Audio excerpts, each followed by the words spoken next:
ಎಲ್ರಿಗೂ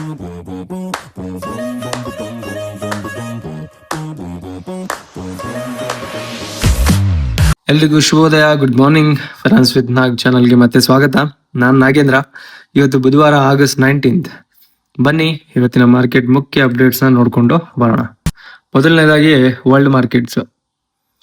ಮಂಗಳವಾರ wall street full ಬಿದ್ದಿದೆ. ಇದಕ್ಕೆ ಇಂಪಾರ್ಟೆಂಟ್ ಕಾರಣ ಏನಪ್ಪಾ ಅಂತಂದ್ರೆ US Iran seize fire expire ಆಗಿರೋದು. ಹಾರ್ಮೋಸ್ ಪುನಃ ಓಪನ್ ಆಗೋ ಚಾನ್ಸಸ್ ಇನ್ನೂ ವೀಕ್ ಆಗಿದೆ. S&P 500 0.69% ಬಿದ್ದಿದೆ. ನ್ಯಾಸ್ಡಾಕ್ 1.33% ಬಿದ್ದಿದೆ. ಟೆಕ್ ಸ್ಟಾಕ್ ಫುಲ್ ಅಫೆಕ್ಟ್ ಆಗಿದೆ ನಿನ್ನೆ. ಡಾಲರ್ ರಿಲೇಟಿವ್ಲಿ ಸ್ವಲ್ಪ ಬೆಟರ್ ಹೋಲ್ಡ್ ಆಯ್ತು, ಸುಮಾರು 0.5% ಅಷ್ಟು ಬಿದ್ದಿದೆ ಅದು. ಯುರೋಪ್ ಮಂಗಳವಾರ ಮಿಕ್ಸ್ಡ್ ಬಿಹೇವಿಯರ್ ನ ಶೋ ಮಾಡಿದೆ. FTSE ಸ್ವಲ್ಪ ಅಪ್ ಆಗಿ 0.07%, ತುಂಬಾ ಏನಲ್ಲ, ತುಂಬಾ ಕಡಿಮೆ ಅಷ್ಟೇ. ಆದ್ರೆ CAC ಬಂದು 0.83, DAX ಬಂದು 0.82 ಬಿದ್ದಿದ್ದಾವೆ. ಇವತ್ತು ಬೆಳಿಗ್ಗೆ ಏಷ್ಯಾದಲ್ಲಿ ನಾನು ನೋಡೋ ಟೈಮ್ಗೆ ಒಂದು ಶಾರ್ಪ್ ರಿಯಾಕ್ಷನ್ ಕಾಣಿಸ್ತಾ ಇದೆ. ಜಪಾನ್ದ ನಿಕ್ಕಿ ಫುಲ್ 2.22% ಬಿದ್ದಿದೆ. ನಿನ್ನೆದೇ ವೀಕ್ನೆಸ್ ಮುಂದುವರಿಸ್ತಾ ಇದೆ ಅಂತ ಅನ್ಸುತ್ತೆ. ಸ್ಟ್ರೈಟ್ ಟೈಮ್ಸ್ ಬಂದು 0.89%, ಹ್ಯಾಂಗ್ ಸ್ಯಾಂಗ್ ಬಂದು 0.5% ಬಿದ್ದಿದೆ.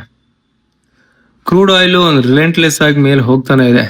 ಬ್ರೆಂಟ್ ಈಗ ಅರೌಂಡ್ 91.86ಗೆ, ಇಂಟ್ರಾಡೇ ಆಲ್ಮೋಸ್ಟ್ 92 ಪಾಯಿಂಟ್ಗೆ ಟಚ್ ಮಾಡಿತ್ತು. ಇದು ಈಗ ಸತತವಾಗಿ 4-5 ಸೆಷನ್ ಗೈನ್. ಇದು ಸೀಸ್ ಫೈರ್ ಎಕ್ಸ್ಪೈರಿಗೆ ಡೈರೆಕ್ಟ್ ರಿಲೇಶನ್ಶಿಪ್ ಇದೆ ಅಂತ ಅನ್ಸುತ್ತೆ ಇದನ್ನ ನೋಡಿದ್ರೆ.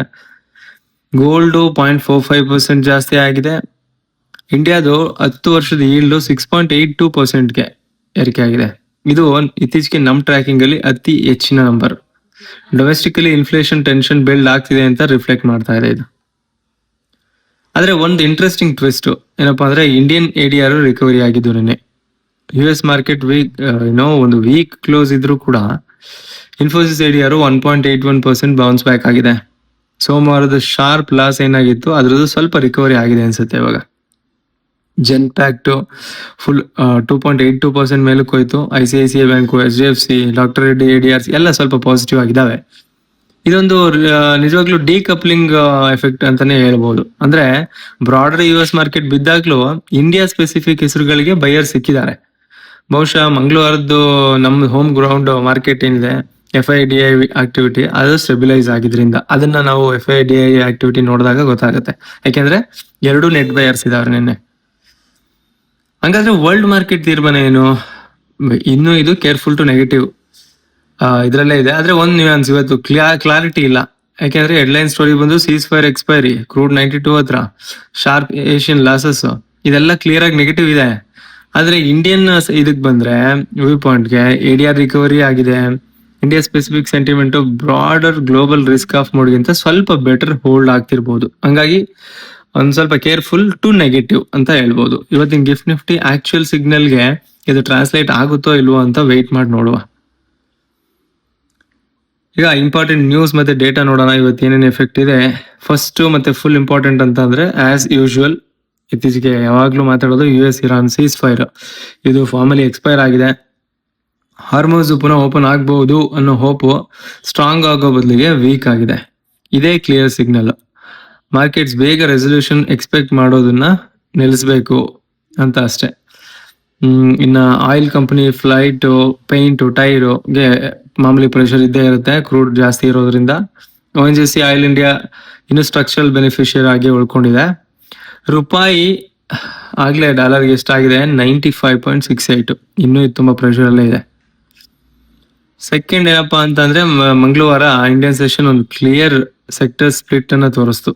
ಏನು ಅದು, IT, ರಿಯಾಲಿಟಿ, FMCG, ಮೆಟಲ್ ಈ ಎಲ್ಲ ಡ್ರ್ಯಾಗ್ ಇತ್ತು ಡೌನ್ ಸೈಡ್ಗೆ. ಆದ್ರೆ ಆಟೋ, ಫಾರ್ಮಾ ಸ್ವಲ್ಪ ರೆಸಿಲಿಯನ್ಸ್ ತೋರಿಸ್ತು. Axis bank, Max healthcare, M&M downside market ನಲ್ಲೂ ಗೈನರ್ ಆಗಿದ್ವು.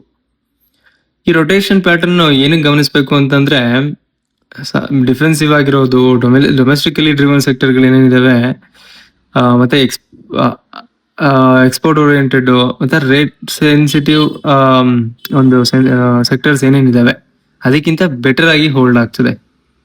ಅಂದ್ರೆ ನಮ್ಮಲ್ಲಿ ಏನು ಡಿಫೆನ್ಸಿವ್ ಅಂದ್ರೆ, ಮಾರ್ಕೆಟ್ ಬಿದ್ದಾಗ್ಲೂ ಒಂದ್ ಸ್ವಲ್ಪ ಡಿಫೆನ್ಸಿವ್ ಆಗಿ ಮೂವ್ ಆಗುವಂತ ಸೆಕ್ಟರ್ಗಳು, ಡೊಮೆಸ್ಟಿಕಲ್ ಡ್ರಿವನ್ ಸೆಕ್ಟರ್ಗಳು ಏನೇನಿದಾವೆ, ಇಲ್ಲಿ ಚೆನ್ನಾಗಿ ಬಿಸ್ನೆಸ್ ಮಾಡ್ಕೊಂಡು ಇರುವಂತವು, ಅವು ಎಕ್ಸ್ಪೋರ್ಟ್ ಓರಿಯೆಂಟೆಡ್ ಅಂದ್ರೆ IT ಇರ್ಬೋದು, FMCG ಇರ್ಬೋದು, ಮೆಟಲ್ ಇರ್ಬೋದು, ಅಥವಾ ರೇಟ್ ಸೆನ್ಸಿಟಿವ್ ಒಂಚೂರು ಆಯಿಲ್ ರೇಟು, ಗೋಲ್ಡ್ ರೇಟು ಅಥವಾ ಮೆಟಲ್ ರೇಟ್ ಸ್ವಲ್ಪ ವೇರಿಯೇಷನ್ ಆದ್ರೂ ಸೆನ್ಸಿಟಿವ್ ಇರುವಂತಹ ಸೆಕ್ಟರ್ಸ್ಗೆ ಹೋಲಿಸಿದ್ರೆ ಇವು ಪಕ್ಕ ಬೆಟರ್ ಇದಾವೆ.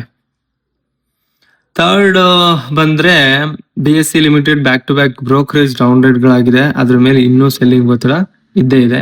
ಇತ್ತೀಚೆಗೆ ಈ ಸ್ಟಾಕ್ ಸೆಂಟಿಮೆಂಟ್ಗೆ ಎಷ್ಟು ಶಾರ್ಪ್ ಆಗಿ ಟರ್ನ್ ಆಗಿದೆ ಅಂತ ನೋಡಿದ್ರೆ ಇದು ನಾವು ಟ್ರ್ಯಾಕ್ ಮಾಡಲೇಬೇಕಾದ ಒಂದು ಸ್ಟಾಕ್. ನೋಡೋಣ ಇವತ್ತು ಹೆಂಗೆ ಬಿಹೇವ್ ಮಾಡುತ್ತೆ ಅಂತ.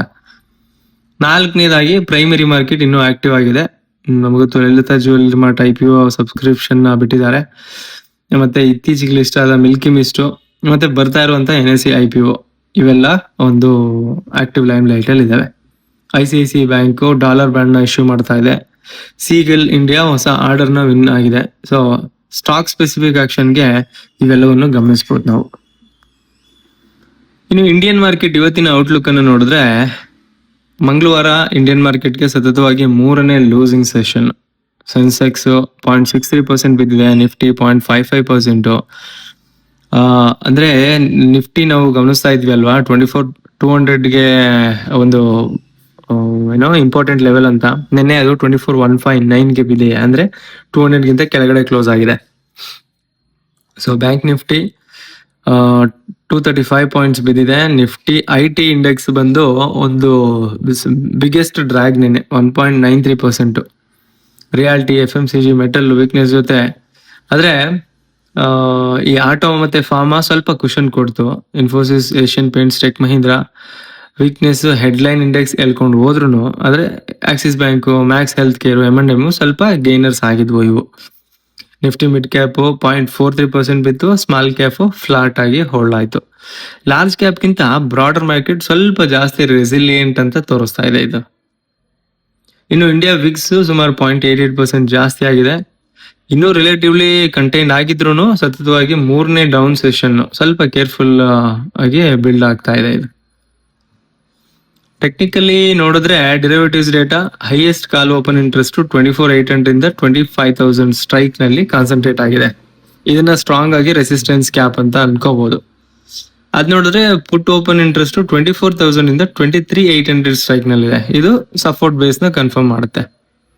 ಇದು ಈ ವಾರಕ್ಕೆ ಫೇರ್ಲಿ ಒಂದು ಕ್ಲಿಯರ್ ರೇಂಜ್ ಕೊಡುತ್ತೆ. ರೆಸಿಸ್ಟೆನ್ಸ್ 24,800 ಇಂದ 25,000, ಸಪೋರ್ಟ್ 24,000, 24,300 ಈ ಒಂದು ರೇಂಜ್ ನ ನಾವು ಎಕ್ಸ್ಪೆಕ್ಟ್ ಮಾಡಬಹುದು.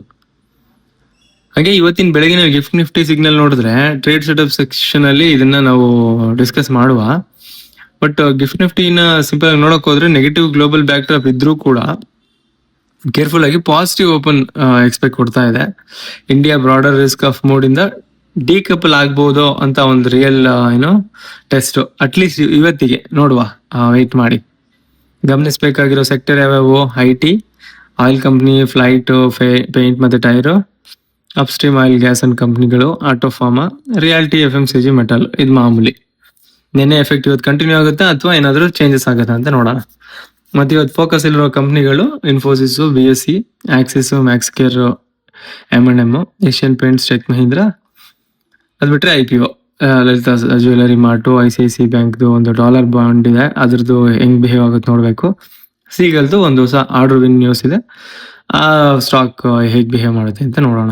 ಇನ್ನು FII DI ಆಕ್ಟಿವಿಟಿ ಬಂದ್ರೆ FII 1,651 ಕೋಟಿ ಖರೀದಿ ಮಾಡಿದ್ದಾರೆ, ನಿನ್ನೆ ಬೈ ಮಾಡಿದ್ದಾರೆ. DII ಕೂಡ 2,579 ಕೋಟಿಯಷ್ಟು ಖರೀದಿ ಮಾಡಿದ್ದಾರೆ. ಸೋಮವಾರದ ಒಂದು ಟಗ್ ಆಫ್ ವಾರ್ ಆದ್ಮೇಲೆ ಇದು ರಿಯಲ್ ಆಗಿ ಎನ್ಕರೇಜಿಂಗ್ ಸ್ಟೆಬಿಲೈಸೇಷನ್ ಅಂತ ಹೇಳ್ಬೋದು. FII DII ಎರಡೂ ಮಂಗಳವಾರ ನೆಟ್ ಬಯರ್ಸ್ ಆಗಿ ಟರ್ನ್ ಆಗಿದ್ದು. ಸೊ ಸುಮಾರು ಸೋಮವಾರ FIIಗಳು 2,535 ಕೋಟಿ ಸೆಲ್ ಮಾಡಿದ ಮೇಲೆ ಈಗ ನಿನ್ನೆ ನೋಡಿದ್ರೆ 1,552 ಕೋಟಿ ಬೈ ಮಾಡಿದ್ದು ಔಟ್ಫ್ಲೋ ಕಂಟಿನ್ಯೂ ಆಗೋ ಬದಲಿಗೆ ಒಂದು ರಿವರ್ಸಲ್ ಆಗಿದೆ, ಅದನ್ನ ಕನ್ಫರ್ಮ್ ಮಾಡುತ್ತೆ. ನಿನ್ನೆ ರಾತ್ರಿ ಏನಾಯ್ತು, ADR ರಿಕವರ್ ಜೊತೆ ಸೇರಿ ಇದು ಸೋಮವಾರದ ಹೆವಿ ಸೆಲ್ಲಿಂಗ್ ಇನಿಷಿಯಲ್ ಎಸ್ಕಲೇಷನ್ ಏನಾಗಿತ್ತು ಅದಕ್ಕೆ ಒಂದು ಓವರ್ ರಿಯಾಕ್ಷನ್ ಆಗಿತ್ತೇನೋ ಅಂತ ಅನ್ಸುತ್ತೆ ಆಕ್ಚುಲಿ ಅಷ್ಟೇ. ಹೆಡ್ಲೈನ್ ಜಿಯೋಪೊಲಿಟಿಕಲ್ ಸಿಚುವೇಶನ್ ಏನಿದೆ, ceasefire expiry technically worst ಆಗಿದ್ರು ಕೂಡ ಮಂಗಳವಾರ ಕೂಲರ್ ಹೆಡ್ ಪ್ರಿವೇಲ್ ಆಯಿತು. ಇದೊಂದು ಗುಡ್ ಟೀಚಿಂಗ್ ಪಾಯಿಂಟ್ ನಮಗೆ. ಏನಕ್ಕಪ್ಪ ಅಂದ್ರೆ ಮಾರ್ಕೆಟ್ ಯಾವಾಗ್ಲೂ ನ್ಯೂಸ್ ಜೊತೆನೆ ಸ್ಟ್ರೈಟ್ ಲೈನ್ ಅಲ್ಲಿ ಮೂವ್ ಆಗಲ್ಲ. ಸೆಂಟಿಮೆಂಟು, ಪೊಸಿಷನಿಂಗ್ ಕೂಡ ತುಂಬಾ ಮ್ಯಾಟರ್ ಆಗುತ್ತೆ ಅಂತ. ಸರಿ, ಇವತ್ತಿನ ನಿಫ್ಟಿ ಟ್ರೇಡ್ ಸೆಟಪ್ ಹೇಗಿದೆ ಅಂತ ನೋಡೋಣ. ಗಿಫ್ಟ್ ನಿಫ್ಟಿ ಬೆಳಿಗ್ಗೆ ನಾನು ನೋಡ್ತಾ ಇರ್ಬೇಕಾದ್ರೆ 745 ಅಲ್ಲಿ 24,300ಗೆ ಟ್ರೇಡ್ ಆಗ್ತಿದೆ. ಅರೌಂಡ್ 24 ಪಾಯಿಂಟ್ಸ್ ಅಪ್ ಆಗಿದೆ. ಜಾಸ್ತಿ ಏನಿಲ್ಲ, 0.1%, ಬಟ್ ಪಾಸಿಟಿವ್ ಇದೆ. ವರ್ಲ್ಡ್ ಮತ್ತೆ ಏಷ್ಯನ್ ಸೆಷನ್ಸ್ ಎಲ್ಲ ಇದು ಮಾರ್ಕೆಟ್ ನೆಗೆಟಿವ್ ಅಂತ ಇದ್ರು ಇಲ್ಲಿ ಇಂಪಾರ್ಟೆಂಟ್ ಕ್ಯಾಲ್ಕುಲೇಷನ್ಸ್. ನಿಫ್ಟಿದು ಮಂಗಳವಾರ ಕ್ಲೋಸ್ಗಿಂತ ಒಂದು ಅರೌಂಡ್ 49-50 ಪಾಯಿಂಟ್ಸ್ ಮೇಲೆ ಟ್ರೇಡ್ ಆಗ್ತಾ ಇದೆ. ಒಂದು ಮಾಡ್ರೇಟ್ ಅಥವಾ ಒಂದು ಗ್ಯಾಪ್ ಅಪ್, ಒಂದು ಸಣ್ಣ ಗ್ಯಾಪ್ ಅಪ್ ನ ಸೂಚಿಸ್ತಾ ಇದೆಯಾ ಅಂತ ಕಾದ್ ನೋಡ್ಬೇಕು. ಮತ್ತೆ ಇದು ಪಾರ್ಷಿಯಲ್ ಡೈವರ್ಜೆನ್ಸ್ ತರ, ವರ್ಲ್ಡ್ ಮಾರ್ಕೆಟ್ ಕ್ಲಿಯರ್ ಆಗಿ ನೆಗೆಟಿವ್ ಆಗಿದ್ರು ಕೂಡ ಗಿಫ್ಟ್ ನಿಫ್ಟಿ ಪಾಸಿಟಿವ್ ಬಂದಿದೆ. ಇದಾಗಿರೋದು ಮೋಸ್ಟ್ಲಿ ADR ರಿಕವರಿಯಿಂದ ಅಷ್ಟೇ. ಇನ್ನು ಇಂಟ್ರಾಡೇಗೆ ಸಪೋರ್ಟ್ ಮತ್ತೆ ರೆಸಿಸ್ಟೆನ್ಸ್ ನೋಡಿದ್ವಿ ನಾವು. ಅದ್ ಬಿಟ್ರೆ ಇವತ್ತಿನ ಈವೆಂಟ್ ರಿಸ್ಕ್ ಏನು ಅಂತ ನೋಡಿದ್ರೆ, ಕ್ರೂಡ್ ಆಯಿಲ್ $92 ಕಡೆಗೆ ರೈಸ್ ಆಗ್ತಾನೆ ಇರೋದ್ರಿಂದ ಇರಾನ್ ಸಿಚುವೇಶನ್ಗೆ ಯಾವುದೇ ರೆಸೊಲ್ಯೂಷನ್ ಸಿಗ್ನಲ್ ಇಲ್ಲ, ಅದು ಕೂಡ ಗೊತ್ತಾಗ್ತಾ ಇದೆ.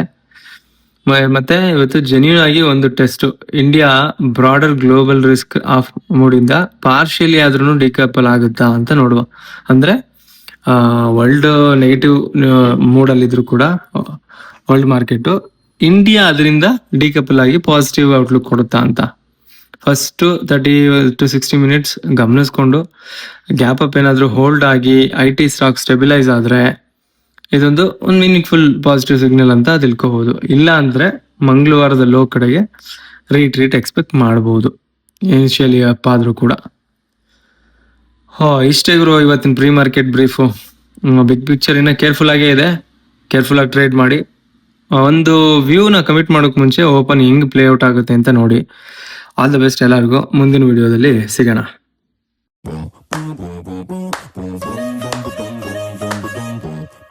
वीडियोस बनाने हैं फिल्मोरा है ना।